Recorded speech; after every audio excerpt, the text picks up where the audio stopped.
তো গাইস প্রথমে রিল দেখো, তারপরে এই ভিডিওর কিছু ফানি কমেন্ট পড়বো। যেখানে সেখানে ফোন চার্জ দেবে আর ব্যাটারি ফুলে গেলেই দোষ, এটা কিন্তু अभी बता दे भाई अभी হ্যাঁ সবই বুঝে গেছি, তোমাদের বাল পেকে গেছে। ঠিক বলেছো।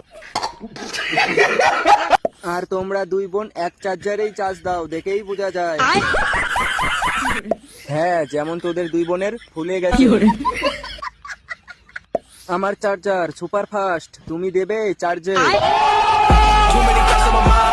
তোমার দুই বোনের ব্যাটারি কে ফোলাচ্ছে? खाओ माँ कसम সায়নী তোমার তো একটু বেশিই ফুলে গেছে, তুমি কি চার্জ বেশি দিচ্ছ নাকি? ব্যাটারি ফুলে গেছে, সামনে ঝুলে গেছে। বিরিয়ানির দোকানটা বন্ধ করে চার্জ লাগানো বিজনেসটা চালু করো।